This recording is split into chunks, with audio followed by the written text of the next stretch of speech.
What's up? Welcome to the WeBUS podcast. We're back again. I'm Wes Piatt, your host, and I'm here with my brother, Jason. Jason, thanks for joining us on the podcast today, my man. We talk a lot about how people got into this group, and everybody's got their own unique story. I'd love to hear how you found WeBUS.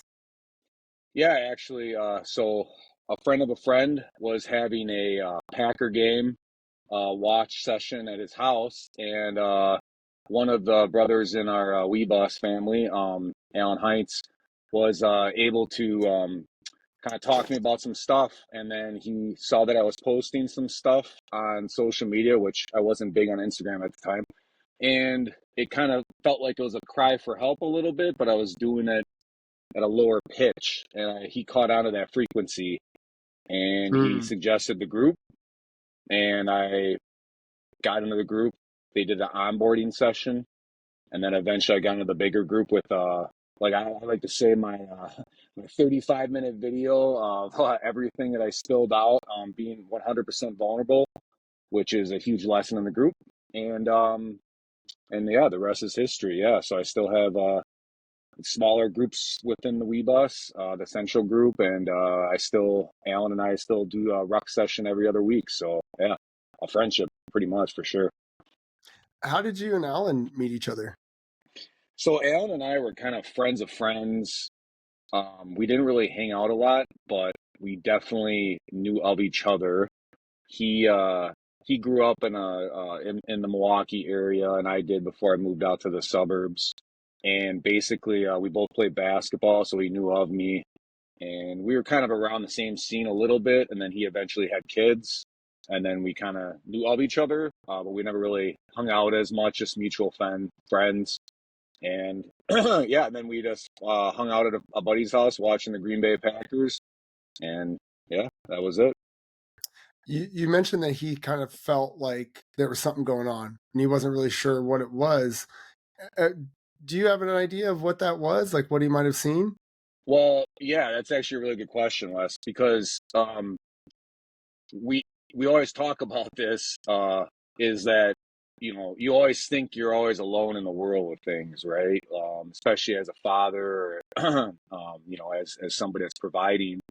And unbeknownst to ourselves, we had very similar backgrounds, very similar childhoods. My parents were both alcoholics, and he had some trials and tribulations of his own, and so we kind of went through and found a commonality on some stuff, and then we kind of realized that, well, wow, there's like other people who kind of went through this stuff, and then when we started really talking about things, we started realizing we have a kind of a common experience and a common reaction to the experiences.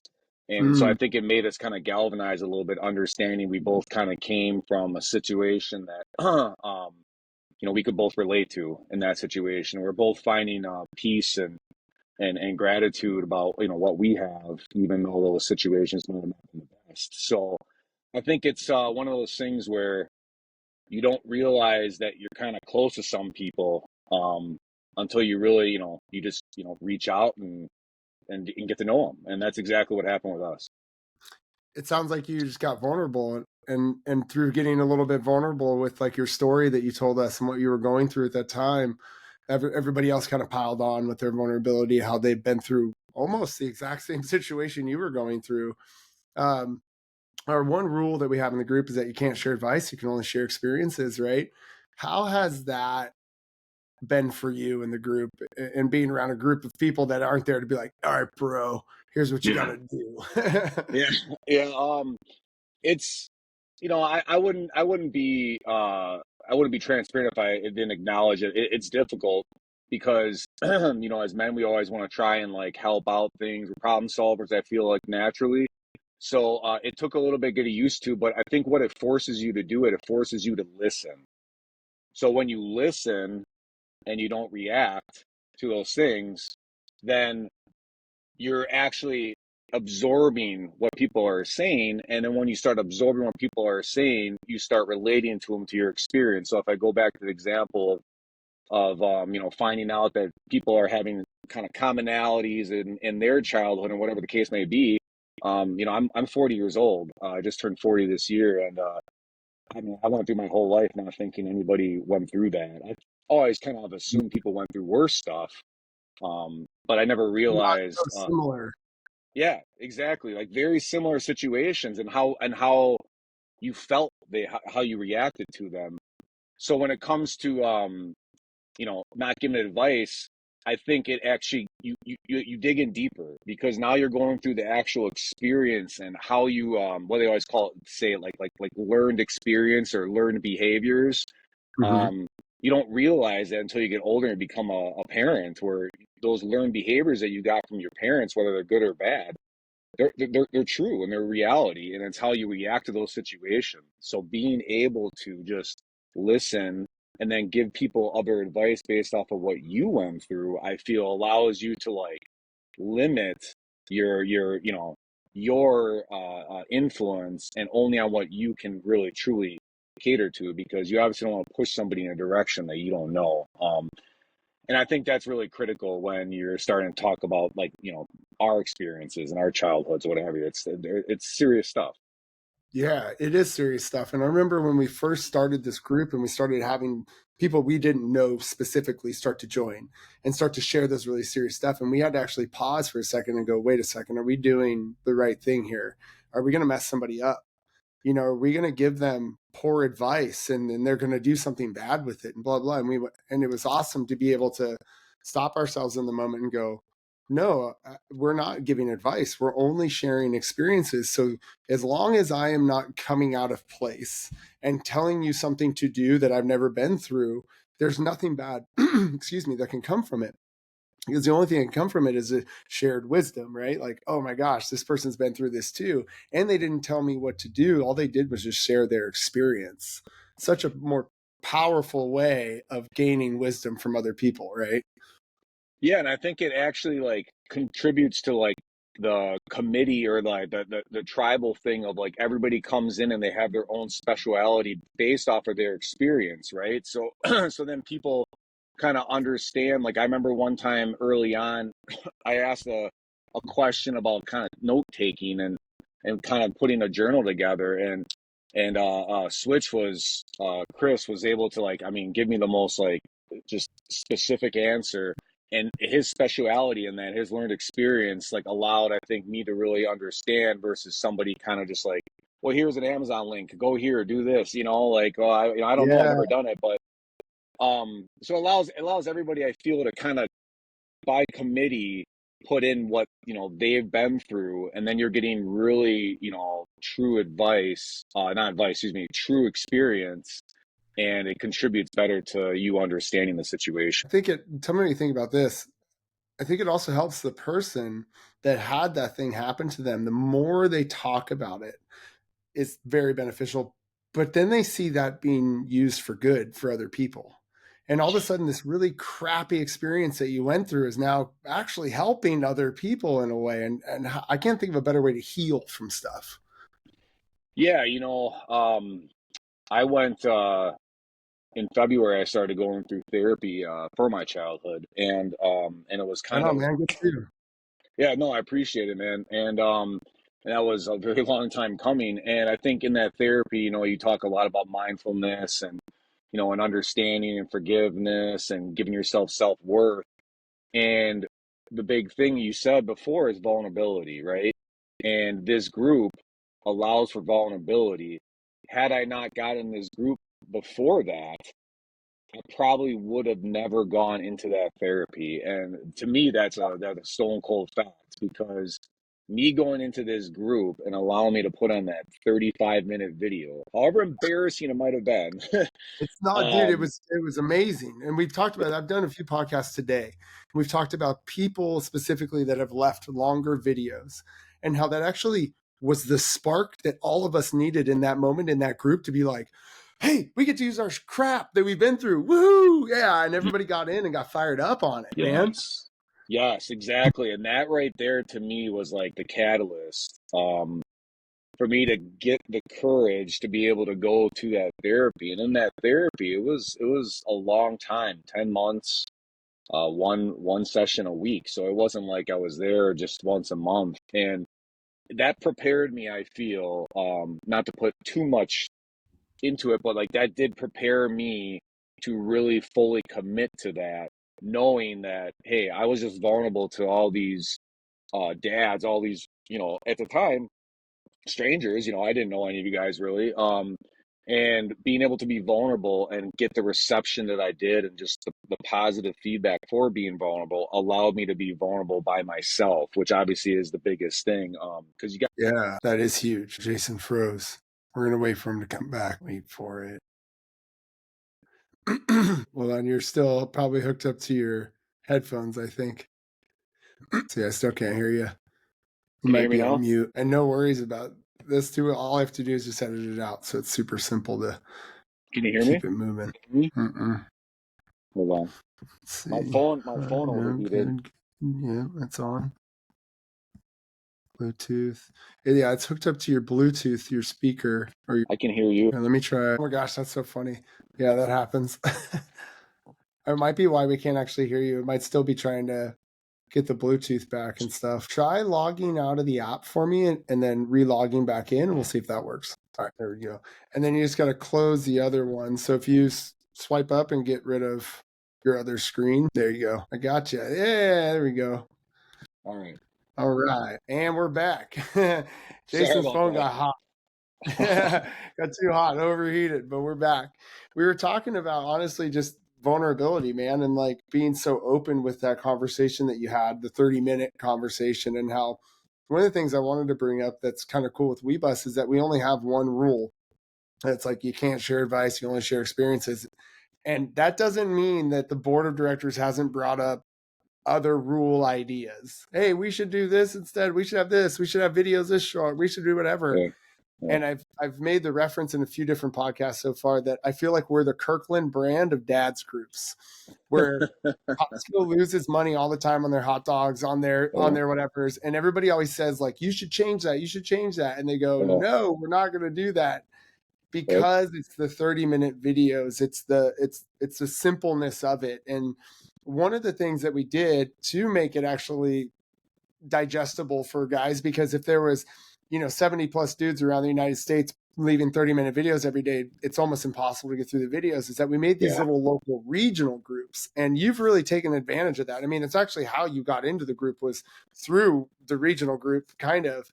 Can you tell me what that experience has been like now, like having this bigger broad, like, you got dads all over the United States, to like, oh wait, I have a group here that I get to actually like hang out with? Like, what's that been like? Yeah, I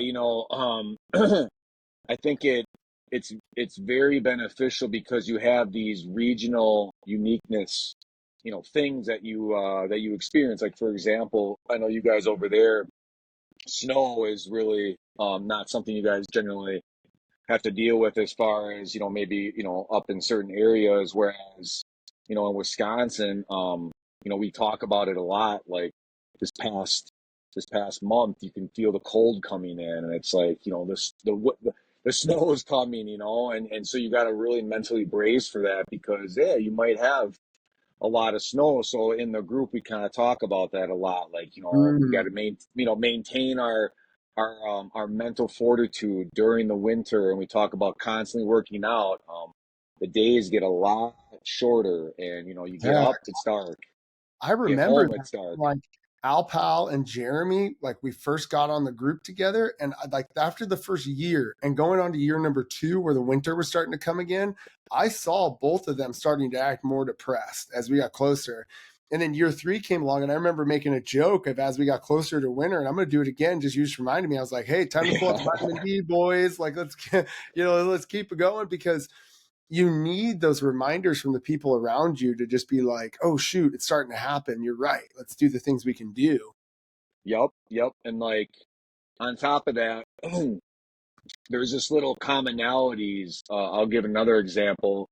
So we had uh, Alan invited everybody over to have kind of a little bit of a cookout or what have you. And one of the individuals in the group, in the bigger group, but also in the sensor group, was Ben. And it turns out that through talking Ben and I, we actually had a commonality of we knew a family that we both used to hang out with in the same area that I used to grow up in on the north side of Milwaukee. So I would not have known that had I not been in this localized group and with specific things on even where I used to grow up and where I used to live. And so I think that gives it a whole nother level of dynamic of understanding. Whereas, hey, I grew up in the north side of Milwaukee. Hey, this guy did too. Well, hey, we understand. Maybe we went to the same park or we experienced the same thing. So it gives another level of understanding to where it's almost like you feel like you were kind of friends back in the day because you're being vulnerable now with these people. And, I'll be honest, I'm being vulnerable with a lot of you guys that I'm not necessarily that vulnerable with some of my friends just Mm-hmm. because I, I, there's a commonality and understanding of, hey, we both went through something and we both went through something we both understand. And, other people, just because they don't go through it doesn't mean they can't understand, but it's just a little level of mutual understanding. So I think the localized effort is, in my opinion, a huge bonus, and I think it definitely contributes to, more engagement on a more smaller group as far as just more Yeah. localized stuff. Yeah, you mentioned that, like, being on the north side of Milwaukee versus the south side or whatever, there's these differences.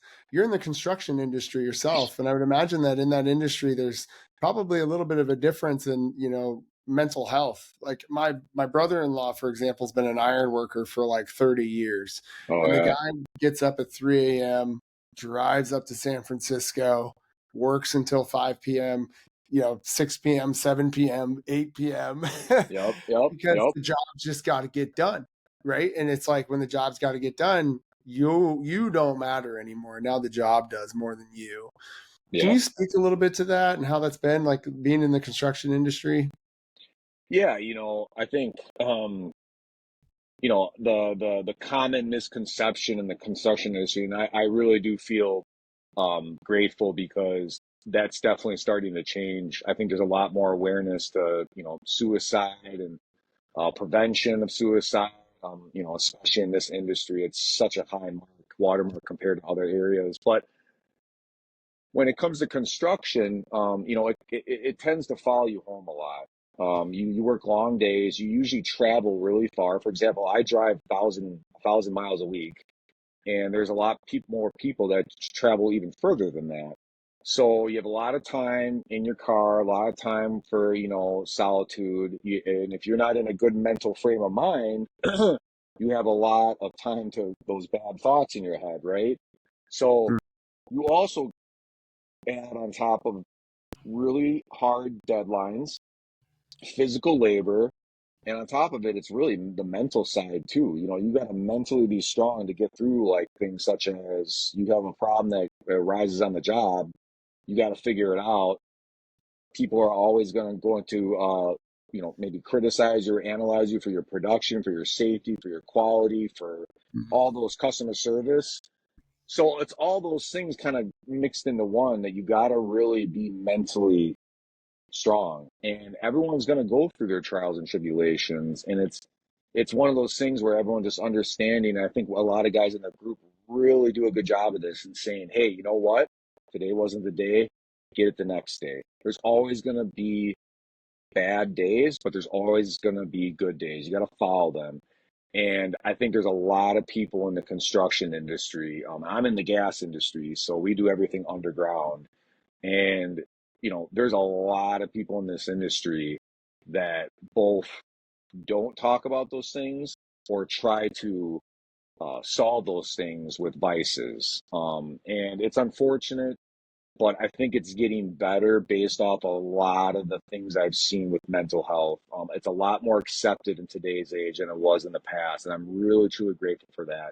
Because otherwise, I probably wouldn't have done what I did. I wouldn't have joined this group. I wouldn't have been as vulnerable, and I wouldn't have gone to get the help I need. So, I really appreciate you asking that question because it really is. It's a very important thing in the construction industry as it's going to get more and more and more prevalent, and as more and more and more things need to be done. So it's more and more and more important that we get better and better at this then. Yep. Imagine you got 10 seconds in an elevator with one of your guys and you got to get him to join WeBUS because you could see he's struggling.